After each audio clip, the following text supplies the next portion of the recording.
Hello friends, how are you all? I hope that you all will be fit, fine and happy. Now you are along with Pradeep Patel. I am going to discuss about the nutrition in animals. Nutrition in animals. Before discussing nutrition in animals, we need to know what is nutrition. Nutrition क्या होता है and how many types of the nutritions are there. Nutrition कितने प्रकार के होते हैं. Nutrition means nutrition is the mode of taking food inside the body, and nutrition is the mode of taking food by an organism and its utilization by the body. भोजन को शरीर के अंदर लेना, किसी जीव के द्वारा अपने बॉडी में लेना और उसका उपयोग करने की जो क्रिया होती है उसको हम लोग न्यूट्रिशन बोलते हैं. Nutrition are of mainly the two types. मुख्य रूप से दो प्रकार के होते हैं, autotrophic mode of nutrition and heterotrophic mode of nutrition. Autotrophic mode of nutrition mostly takes place in the green plants. All the green plants have the ability to make their own food. सभी green plants में ये ability होती है कि वो अपना भोजन स्वयं से बना सकते हैं with the help of the carbon dioxide, water and the sunlight. The green plants have the chlorophyll. With the help of the chlorophyll they trap the sunlight and with the help of the carbon dioxide and the waters they make their own food. The food making process in the plants is known as the photosynthesis. जो food making process होता है पौधों में उसको हम लोग बोलते हैं photosynthesis. So all the green plants are the autotrophs. Autotrophs are made up of the two words. ये दो वर्ड से मिलकर के बना हुआ है. Auto means self and tropos means nourishment. Means organisms those who can make their own food. That one is the autotrophs. Our green plants are the autotrophs. And second one is the heterotrophs. Heterotrophs means the organisms which cannot make their own food. अपना भोजन तो लोग नहीं बना पाते हैं and dependent on the others for taking their food. That one is called the heterotrophs. Heterotrophs is also made up of the two words. ये भी दो शब्दों से मिलकर के बना हुआ है. एक hetero means others and tropos means nourishment. Means the organisms be dependent on others for taking their food. That one is called the heterotrophs. All animals comes into this category. Means they are the heterotrophs. All animals are the heterotrophs. Now let us see nutrition in animals. Nutrition in animals. Animals nutrition includes nutrients requirements, mode of taking food and its utilization in the body. So first of all we need to know what is nutrients. Nutrients means component of food. Component of food that are required for the growth and development of an organism. किसी भी जीव के द्वारा जो nutrients means component of food लिए जाते हैं उसी को बोलते हैं हम लोग nutrients. Such as nutrients are the component of the food are the carbohydrate, fats, vitamins, minerals, proteins along with the water, fibers. These are the component of the food that are required for the growth and development for an organism. किसी भी जीव के द्वारा इसकी requirements होती है. So the nutrition. Next we are going to discuss about the nutrition. Nutrition is a complex process. Nutrition जो होता है एक complex process होता है that involves, जो कि involve किए रहता है following processes. That involve the following processes such as the ingestion, digestion, absorption, assimilation, egestion. Now we will discuss one by one about the every processes such as ingestion, digestion, absorption, assimilation and egestion. Yes dear students, so let us see about ingestion. What is ingestion? Ingestion means taking food inside the body. किसी भी organism के द्वारा जो भोजन लिया जाता है such processes are called the ingestion. Next one is the digestion. Digestion is a process in which the complex substances, insoluble substances are broken down into the simpler substances and the soluble substances. जो complex substance होते हैं उनका और जो insoluble substance होते हैं उनका break down simpler substance में और सॉल्युबल सब्सटेंस में, जिसके थ्रू जो कि बॉडी उसको एब्जॉर्ब कर सके। Such processes are called the digestion. Means the breakdown of complex substances into the simpler substances is known as the digestion. And next one is the absorption. What is absorption? Absorption means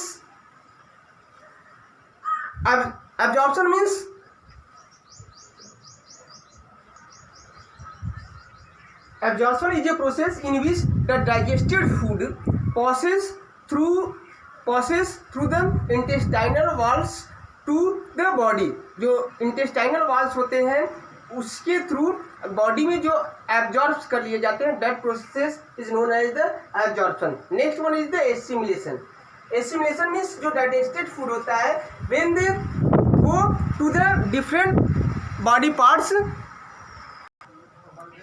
Assimilation is the process by which the absorbed food is moves to the body cells। जो body cells होते हैं उसके पास पहुंचते हैं and that assimilated food is used for the energy। जो absorbed food होता है वो एनर्जी के लिए, ग्रोथ के लिए और बॉडी के रिपेयर के लिए काम आता है। तो that process is known as the assimilation। and next process is the digestion। जो नेक्स्ट प्रोसेस होता है और लास्ट प्रोसेस होता है that one is the digestion। digestion is a process in which the undigested food, जो undigested food होते हैं, food material होते हैं जो बॉडी के द्वारा एब्जॉर्ब नहीं किए जा सकते हैं, through the excreta means in the form of the excreta और faeces they comes out from the body, that process is known as the digestion। Now we will discuss about the digestion in the human beings. अब हम लोग discuss करेंगे digestion in human beings. ह्यूमन बींग्स में digestion कैसे होता है, किस प्रकार से होता है, इन सभी के बारे में वन बाय वन हम सभी लोग डिस्कस करेंगे। Okay students, so let us discuss about the digestive system of human beings.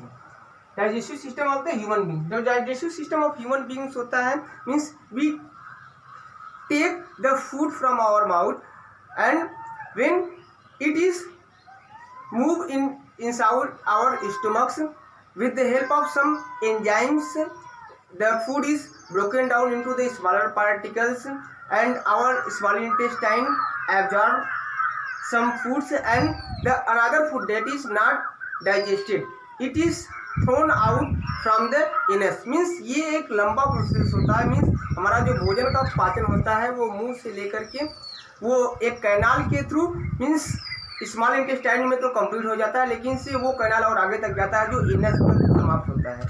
तो इन सभी के बारे में हम लोग एक एक करके डिस्कस करेंगे। तो ये सभी जो हमारा ह्यूमन का डाइजेस्टिव सिस्टम है, this will be mainly divided into the two parts. ये मुख्य रूप से दो भागों में डिवाइड किया जा सकता है। जो पहला है उसको हम लोग बोलते हैं alimentary canal. The first one is the alimentary canal. Alimentary canal is also known as the digestive tract. Alimentary canal को हम लोग डाइजेस्टिव ट्रैक भी बोलते हैं। The first one is the alimentary canal means जो गट होता है, जो हमारे माउथ से लेकर के एनस तक का जो पूरा पार्ट होता है, that one is known as the alimentary canal. हम सभी लोग उसके बारे में डिस्कस करेंगे, एलिमेंट्री कैनाल में कौन कौन से पार्ट होते हैं। और इसके बाद जो दूसरा होता है, जो दूसरा मुख्य रूप से होता है, वो होता है digestive glands. Digestive glands is also known as the digestive tract. ये जो होते हैं इसको हम लोग डाइजेस्टिव ग्लैंड को डाइजेस्टिव ग्लैंड को हम लोग डाइजेस्टिव जूस भी बोलते हैं, जिसके द्वारा जगह जगह पे कुछ स्पेशल टाइप्स के एंजाइम्स का सिक्रेशन होता है और वो एंजाइम्स जो होते हैं फूड के डाइजेशन में महत्वपूर्ण भूमिका निभाते हैं। तो इन सभी के बारे में हम लोग एक एक करके देखते हैं। तो सबसे पहला जो है वो हमारा elementary canal. Alimentary canal have the following parts. जो सबसे पहला पार्ट होता है उसको हम लोग बोलते हैं mouth and the buccal cavity. Mouth and the buccal cavity. Next part is the oesophagus. Oesophagus is also known as the food pipe and third one is the stomach and fourth small intestine, fifth large intestine, sixth rectum and the anus. ये जो parts होते हैं that have the alimentary canal से। ये सब alimentary canal के parts होते हैं। और एलिमेंट्री कैनाल के पार्ट्स में कुछ ग्लैंड्स होते हैं, डाइजेस्टिव ग्लैंड्स होते हैं, जो कि स्पेशल टाइप के एंजाइम्स का सिक्रीशन करते हैं, जिसकी वजह से फूड का डाइजेशन होता है। वो होते हैं जो डाइजेस्टिव ग्लैंड्स होते हैं। एक होता है सलाइवरी ग्लैंड्स, सलाइवरी ग्लैंड्स जो कि हमारे माउथ में बक्कल कैविटी में मौजूद होता है। और दूसरा होता है लीवर और पेनक्रियाज, जो स्मॉल इंटेस्टाइन होता है, स्मॉल इंटेस्टाइन रिसीव करता है लीवर को और पेनक्रियाज को। अब हम लोग एक एक करके इन सभी के बारे में डिस्कस करेंगे डिटेल में।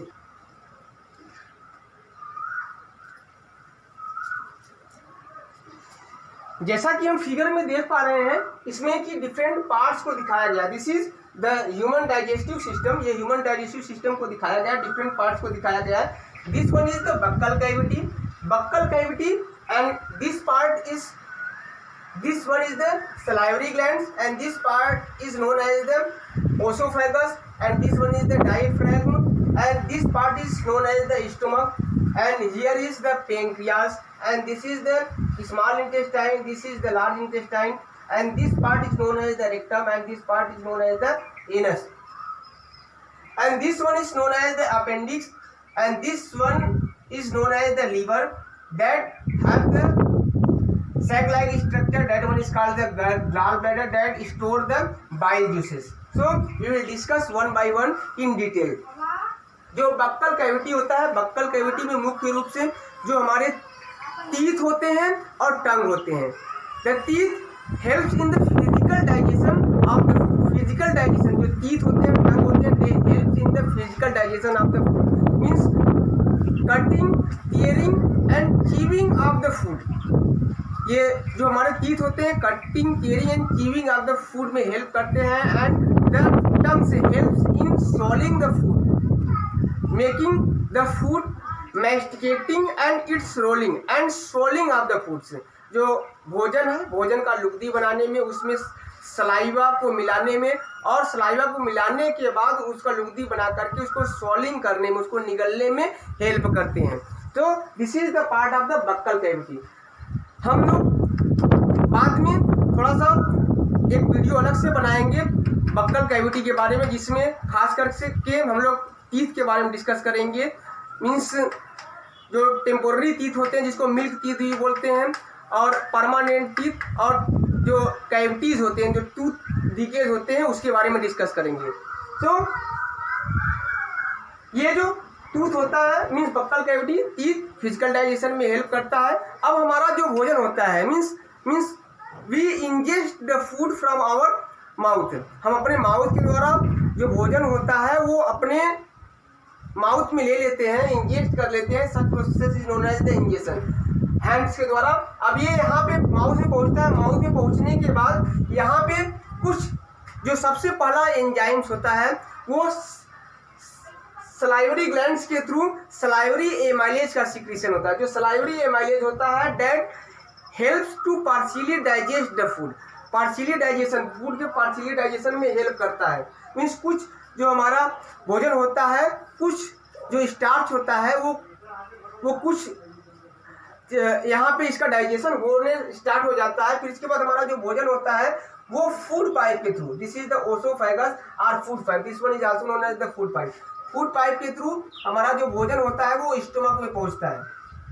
Means oesophagus is the part that runs from next to the stomach. ये एक पाइप नुमा संरचना होती है जो भोजन को हमारे स्टमक में लाने में हेल्प करता है। इसमें जो भोजन होता है वो कंस्ट्रक्शन और रिलैक्सेशन के थ्रू, मीन्स रिदमिक कंस्ट्रक्शन और रिलैक्सेशन के थ्रू हमारे स्टमक में पहुंचता है। जो रिदमिक कंस्ट्रक्शन और रिलैक्सेशन का प्रोसेस होता है that one is called the peristaltic movement. Means by the process of peristaltic movements the food is moves into the stomach. अब स्टमक में पहुंच जाता है। अब हम लोग डिस्कस करेंगे स्टमक के बारे में। Stomach is the widest part of the alimentary canal. जो स्टमक होता है वो सबसे वाइडेस्ट पार्ट होता है, और that one is present in the abdomens.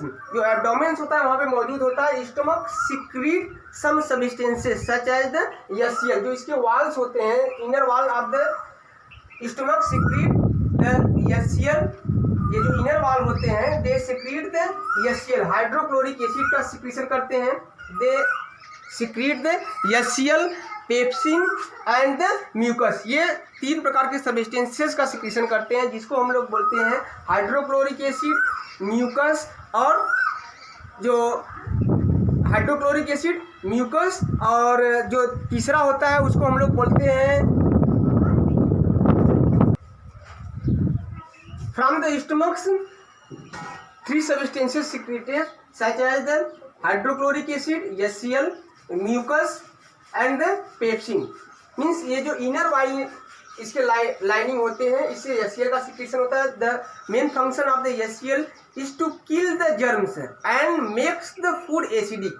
जो जर्म्स होते हैं हमारे फूड के साथ चले जाते हैं उसको मारना और भोजन को एसिडिक बनाने में हेल्प करते हैं। And the mucus, mucus what is the function of the mucus? Mucus is present inside the inner lining of the stomach that helps to protect the inner wall. जो स्टमक का inner wall होता है उसको HCl के प्रभाव से protect करता है, HCl का जो प्रभाव होता है उससे प्रोटेक्शन देने में हेल्प करता है। And what is the function of pepsin? जब जो हमारा भोजन एसिडिक हो जाता है तो पेप्सिन उस पर वर्क कर सकता है और जो भी प्रोटीनस सब्सटेंस होते हैं उसको डाइजेस्ट करने में हेल्प करता है, means help in the digestion of the protein. Now next one is the means अब हमारा जो फूड होता है वो यहाँ से स्टमक से जाते हुए ये स्मॉल इंटेस्टाइन में पहुँचता है। Small intestine is the largest part. ये जो स्मॉल इंटेस्टाइन होता है, this one is the small intestine, this one is the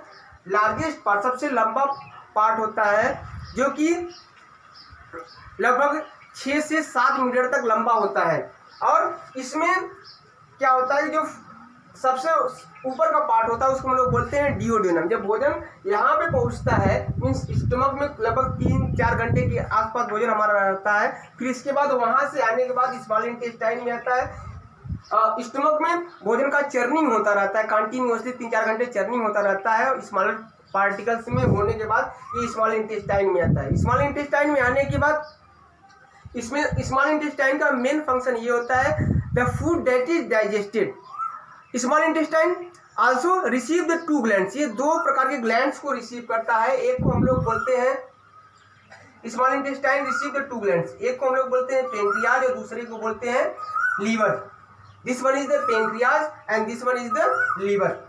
जो हमारा अभी तक अनडाइजेस्टेड फूड है उसमें जो स्मॉल इंटेस्टाइन रिसीव करता है पेंक्रियाज को। Pancreas secreted certain type of the substances, कुछ सब्सटेंस का सिक्रीशन करता है। Pancreas is cream coloured organs. ये पेंक्रियाज क्रीम कलर का ऑर्गन होता है दैट कंट्रोल्स द शुगर। ये शुगर को कंट्रोल करने में हेल्प करता है, means they produces different types of the enzymes such as the trypsin. ये ट्रिप्सिन का फॉर्मेशन करते हैं और लाइपेज का फॉर्मेशन करते हैं और पेंक्रियाटिक एमाइलेज का, मीन्स कुछ प्रकार की ये जूसेस का, पेंक्रियाटिक जूसेस का फॉर्मेशन करते हैं, जिसमें जो पेंक्रियाटिक जूस होते हैं वो पेंक्रियाटिक एमाइलेज, ट्रिप्सिन और लाइपेज होते हैं। मीन्स ये ब्रेकडाउन जो फूड के जो कॉम्प्लेक्स सब्सटेंस होते हैं जैसे कार्बोहाइड्रेट्स हो गए, फैट्स हो गए और लिपिड्स हो गए और प्रोटीन होते हैं, उनका ब्रेकडाउन करने में हेल्प करते हैं। And this small intestine also receive the glands known as the liver. जो लीवर होते हैं, in the livers we can see the sac-like structure. जो sac-like structure होता है that one is known as the gallbladder. This sac-like structures store the bile juice. ये bile juice को store किए रहते हैं that helps to break down of the fat. ये break down जो फैट के ब्रेक डाउन में हेल्प करते हैं। जो फैट होता है उसका break down simpler substance means fatty acid और ग्लिसरॉल में होता है। अब यहाँ से हमारा जो भोजन होता है वो पूर्ण रूप से पच जाता है, means the complete digestion takes place into the small intestine. Small intestine में कंप्लीट डाइजेशन हो जाता है। इसके बाद जो स्मॉल इंटेस्टाइन से हमारा जो फूड होता है मीन्स जो डाइजेस्टेड फूड होते हैं वो ऑब्जर्व कर लिए जाते हैं। The small intestine have the finger like outgrowth. हमारे स्मॉल इंटेस्टाइन में इस प्रकार से यहाँ पे फिंगर लाइक आउटग्रोथ होते हैं। Small intestine have the finger like outgrowth that have the several types of the means many blood vessels. उसमें बहुत से ब्लड वेसल्स होते हैं in which the blood flows continuously. जो विलाई होते हैं they increases the surface area of the small intestine. जो inner lining है इसका, वो इसके सरफेस एरिया को बढ़ाते हैं, जिससे कि हमारा जो फूड डाइजेस्ट हो चुका होता है, सॉल्युबल फॉर्म में हो चुका होता है, वाटर फॉर्म में हो चुका होता है। अब ये स्मॉल इंटेस्टाइन के द्वारा, जिसको हम लोग इनर लाइनिंग होता है, जिसको हम लोग विलाई बोलते हैं, इस विलाई के द्वारा इस विलाई के द्वारा एब्जॉर्ब कर लिए जाते हैं। अब हमारा फूड जो होता है यहाँ से एब्जॉर्ब कर लिए जाते हैं स्मॉल इंटेस्टाइन के द्वारा। और जो रेस्ट पार्ट होते हैं, मीन्स जो हमारा भोजन डाइजेस्ट नहीं होता है, अनडाइजेस्ट होता है, अब वो इस स्मॉल इंटेस्टाइन के थ्रू होते हुए लार्ज इंटेस्टाइन में पहुंच जाता है। किस पर तक? Large intestine. ये वाला जो पार्ट होता है वो लार्ज इंटेस्टाइन का होता है। Large intestine the main function of the large intestine. ये लार्ज इंटेस्टाइन वाइडर होता है in comparison to the small intestine. Small intestine की तुलना में ये थोड़ा सा वाइडर होते हैं और छोटे भी होते हैं। इसका मेन फंक्शन होता है लार्ज इंटेस्टाइन का कि जो साल्ट होते हैं और जो वाटर होते हैं उसका वो एब्जॉर्प्शन करते हैं। Means from the large intestines the water as well as the salt is absorbed. अब ये जो हमारा भोजन होता है वो लार्ज इंटेस्टाइन से होते हुए रेक्टम में जब हमारा ये भोजन पहुंचता है तो ये सेमी सॉलिड फॉर्म में कुछ समय के लिए रहता है। और जब when we go to toilets के लिए जाते हैं तो ये जो फीसेस होते हैं, जो एक्सक्रीटा होते हैं, is in the form of the waste material. Excreta के रूप में एनस के थ्रू शरीर से बाहर निकल आते हैं। इस प्रकार से जो ह्यूमन का डाइजेशन होता है वो कंप्लीट होता है। डियर स्टूडेंट्स, एक बार फिर से हम ह्यूमन डाइजेशन इन ह्यूमन को फिर से समझने का प्रयास करेंगे। जो ह्यूमन डाइजेशन होता है यह मुख्य रूप से ह्यूमन डाइजेशन को हम लोग मुख्य रूप से दो भागों में, मीन डाइजेस्टिव सिस्टम को मुख्य रूप से दो भागों में डिवाइड कर सकते हैं। एक को हम लोग बोलते हैं एलिमेंट्री कैनाल और दूसरे को बोलते हैं डाइजेस्टिव ग्लैंड्स। एलिमेंट्री कैनाल जो होता है ये माउथ से लेकर के पूरे एनस तक फैला हुआ होता है। एलिमेंट्री कैनाल के निम्नलिखित भाग होते हैं, मीन्स इस निम्नलिखित पार्ट में डिवाइड होते हैं। जो पहला होता है वो बक्कल कैविटी होता है। बक्कल कैविटी से हमारा जो फूड होते हुए वो आता है ओसोफेगस। ओसोफेगस के बाद ये आता है जो ये हमारा स्टोमक होता है। स्टोमक में भोजन पहुंचता है। स्टोमक के बाद ये हमारा जो भोजन होता है वो स्मॉल इंटेस्टाइन में पहुंचता है। This is the small intestine. अब ये स्मॉल इंटेस्टाइन से भोजन हमारा होते हुए लार्ज इंटेस्टाइन में पहुंचता है। लार्ज इंटेस्टाइन के बाद रेक्टम, जो लार्ज इंटेस्टाइन का जो लास्ट पार्ट होता है उसको हम लोग बोलते हैं रेक्टम। रेक्टम में कुछ समय के लिए भोजन रहता है। इसके बाद जो भोजन होता है वो एनस के थ्रू शरीर से जो अनडाइजेस्टेड फूड होता है वो भोजन अनडाइजेस्टेड फूड एनस के थ्रू बाहर निकल जाता है। और जो दूसरा पार्ट होता है जिसको हम लोग डाइजेस्टिव ग्लैंड बोलते हैं, जो कि भोजन के डाइजेशन में महत्वपूर्ण भूमिका निभाता है, उसको वो हमारा माउथ में होता है। माउथ में मीन्स बक्कल कैविटी में होते हैं, जिसको हम लोग बोलते हैं सलाइवरी ग्लैंड्स। सलाइवरी ग्लैंड्स जो पहला एंजाइम्स होता है, मीन्स सलाइवरी ग्लैंड से सलाइवरी एमाइलेज का सिक्रीशन होता है यहाँ पे। और इसके बाद इसमें स्मॉल इंटेस्टाइन दो प्रकार की ग्लैंड को रिसीव करता है। एक जो होता है उसको हम लोग बोलते हैं पेंक्रियास, दूसरे को बोलते हैं लीवर। तो सबसे पहले हम जब भोजन को इंजेस्ट करते हैं माउथ में मीन्स बक्कल कैविटी में, तो सबसे पहले इसका फिजिकल डाइजेशन होता है। फिजिकल डाइजेशन में क्या होता है कि जो हमारे दांत होते हैं और टंग होते हैं भोजन को काटने में, चीरने में और उसको चीविंग करने में हेल्प करते हैं, उसको चबाने में हेल्प करते हैं।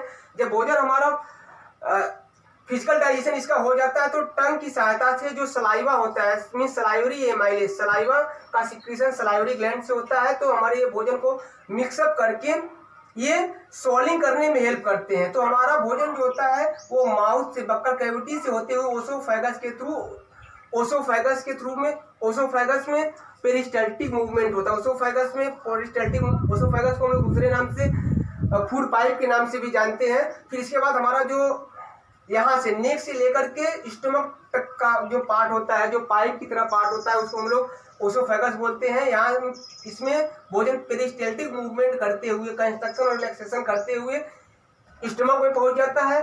स्टमक से कुछ प्रकार के सब्सटेंसेस का सिक्रीशन होता है, जैसे कि एचसीएल का सिक्रीशन होता है। एचसीएल का मेन फंक्शन ये होता है कि जो हमारे भोजन में अभी तक जर्म से रह गए उसको मारने का काम करता है और भोजन को एसिडिक बनाने में कार्य करता है। और जो इनर लाइनिंग होता है स्टमक का, इस यहाँ पे म्यूकस का सिक्रीशन होता है। म्यूकस क्या करता है, ये इनर वाल को, जो स्टमक का इनर वाल होता है उसको प्रोटेक्ट करता है एचसीएल के प्रभाव से। और इसके बाद पेप्सिन होता है। पेप्सिन का मेन फंक्शन ये होता है कि वो प्रोटीन को डाइजेस्ट कर सके, प्रोटीन को अमीनो एसिड में तोड़ने का काम करता है।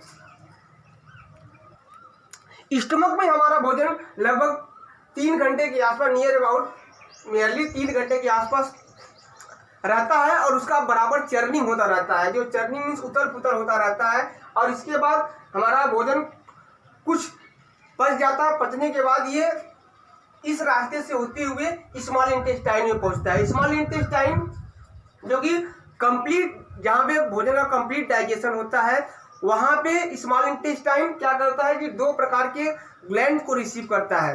एक जो ग्लैंड होता है उसको हम लोग बोलते हैं पेंक्रियाज, और दूसरा जो ग्लैंड होता है उसको हम लोग बोलते हैं लीवर। जो पेंक्रियाज होता है, पेंक्रियाज का मेन फंक्शन ये होता है कि ये जो कुछ प्रकार के एंजाइम का सिक्रीशन करता है, जैसे कि कुछ प्रकार के पेंक्रियाटिक जूस का सिक्रीशन करता है, जिसको हम लोग बोलते हैं पेंक्रियाटिक एमाइलेज, ट्रिप्सिन और लाइपेज।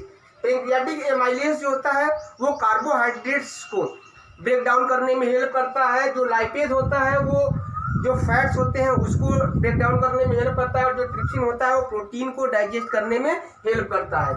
इस प्रकार से भोजन जो होता है यहाँ पे कुछ डाइजेस्ट हो जाता है। इसके बाद यही जो स्मॉल इंटेस्टाइन होता है ये दूसरे ग्लैंड्स को रिसीव करते हैं, जिसको बोलते हैं लीवर। लीवर जो होता है वो पूरे बॉडी का सबसे लार्जेस्ट ग्लैंड माना जाता है, सबसे लार्जेस्ट ग्लैंड्स होता है।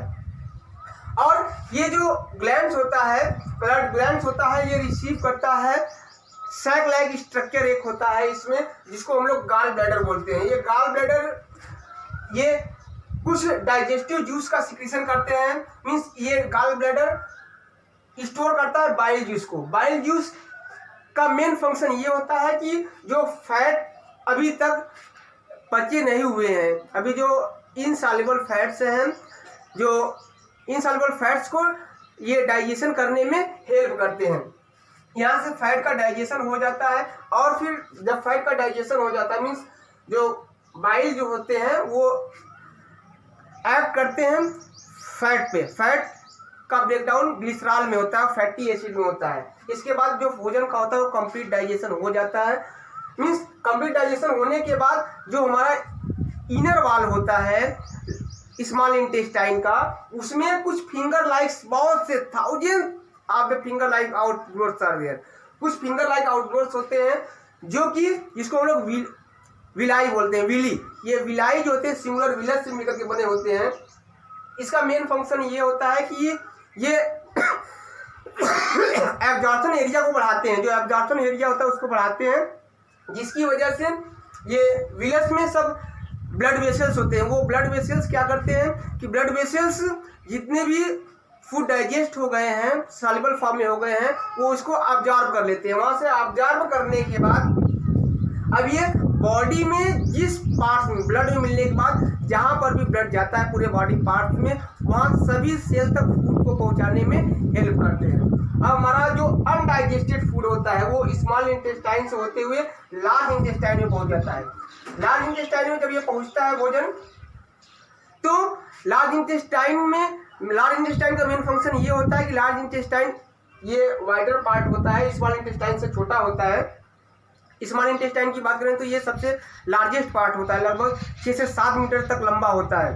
और जब लार्जेस्ट इंटेस्टाइन में पहुंचता है तो यहाँ से जो साल्ट होते हैं और वाटर का यहाँ पे ऑब्जॉर्प्शन होता है। वाटर और साल्ट यहाँ से ऑब्जॉर्ब होने के बाद ये भोजन जो होता है, जो हमारा आकर के रेक्टम में रुकता है, यहाँ पे सेमी सॉलिड फॉर्म में कुछ समय के लिए बाहर आता है।